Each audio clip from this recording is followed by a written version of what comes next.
നാഷണലും ഇന്റർനാഷണലുമായിട്ടുള്ള എല്ലാ കമ്പനികളുടെയും ലെൻസും ഫ്രെയിമും ന്യായമായ വിലയ്ക്ക് ലഭിക്കുന്ന കൊച്ചിയുടെ സ്വന്തം optical showroom Jesal opticals. Jesal opticals, opposite TB hospital, Karivelippady, Kochi. പുനലൂരിൽ UDF പ്രവർത്തകന്റെ വീട്ടിലേക്ക് ഗുണ്ടും പടക്കവും എറിഞ്ഞ് ഭീകരാന്തരീക്ഷം സൃഷ്ടിച്ചു.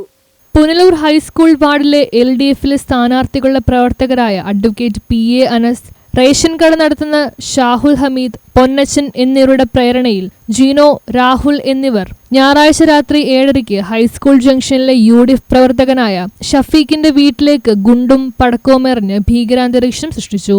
തൊട്ടടുത്ത ഷീജയുടെ വീട്ടിൽ വീൽ ചെയറിലുള്ള 86 വയസ്സുള്ള നബീസ ബീവിയുടെ മുറിയോട് ചേർന്ന ഭിത്തിയോട് ചേർന്ന് ഗുണ്ട് പൊട്ടിച്ചതിൽ രോഗിയായ നബീസയും ഷീജയും കുഞ്ഞുങ്ങളും ഭയചകിതരായി.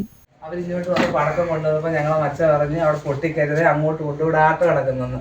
അന്നേരം അവർ പറഞ്ഞു ഒക്കത്തില്ല, ഇവിടെ തന്നെ വെട്ടുവെന്നും പൊട്ടിച്ചിട്ട് അവിടെ നിന്ന് കത്തിച്ച് ഇങ്ങോട്ട് എറിഞ്ഞ് വിടിട്ട് കാരണം ഇവിടെ കിടപ്പുണ്ട്. ഞങ്ങൾ ഒന്നും വേണ്ടിയില്ല. ഞങ്ങൾക്ക് രാവിലെ പൊടിച്ചപ്പോൾ ഞാൻ ഈ കഥ അടച്ചിരുന്നു, ഞാൻ തുറന്നില്ലായിരുന്നു. വൈകിട്ട് ഞങ്ങളൊരു പരിപാടിക്ക് പോയിട്ട് വന്ന് കഥ തുറന്നത് ഇവിടെ വന്ന് കയറി. അന്നേരം തന്നെ ഉടനെ പടക്കവും കൊണ്ട് ഇവിടെ ആൾ വന്ന് 2 ചെറുക്കന്മാർ. മുസ്ലിം ലീഗ് ജില്ലാ ജനറൽ സെക്രട്ടറിയും UDF പ്രവർത്തകരും സന്ദർശനം നടത്തി. ആവശ്യമായ നിയമ നടപടികൾ സ്വീകരിക്കണമെന്നും അല്ലാത്തപക്ഷം ശക്തമായ പ്രക്ഷോഭ പരിപാടികൾ സംഘടിപ്പിക്കുമെന്നും അഡ്വക്കേറ്റ് സുൽഫിക്കർ സലാം പറഞ്ഞു.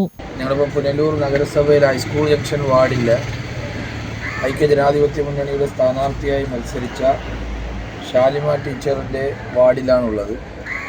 ഇവിടെ കഴിഞ്ഞ തദ്ദേശ സ്വയംഭരണ തെരഞ്ഞെടുപ്പുമായി ബന്ധപ്പെട്ട് ഇവർക്ക് വേണ്ടി പ്രവർത്തിച്ച ഐക്യജനാധിപത്യ മുന്നണിയുടെ പ്രവർത്തകൻ ശ്രീ ഷഫീഖിൻ്റെ വീടിൻ്റെ മുമ്പിലാണ് ഞങ്ങളുള്ളത്. അപ്പോൾ അദ്ദേഹത്തിൻ്റെ ഇലക്ഷൻ ആണ് ഈ സഹോദരൻ്റെ വീടിൻ്റെ മുന്നിൽ വന്ന് രാത്രി വന്ന് അക്രമങ്ങൾ കാണിക്കുകയും പടക്കങ്ങൾ, വലിയ ശബ്ദത്തോടുള്ള പടക്കങ്ങൾ, അദ്ദേഹത്തിൻ്റെ കുടുംബം, ഭാര്യയും മക്കളും ഒക്കെയുള്ള വീടാണ്. അവിടെ വന്ന് ന്യൂസ് ബ്യൂറോ, പുനലൂർ.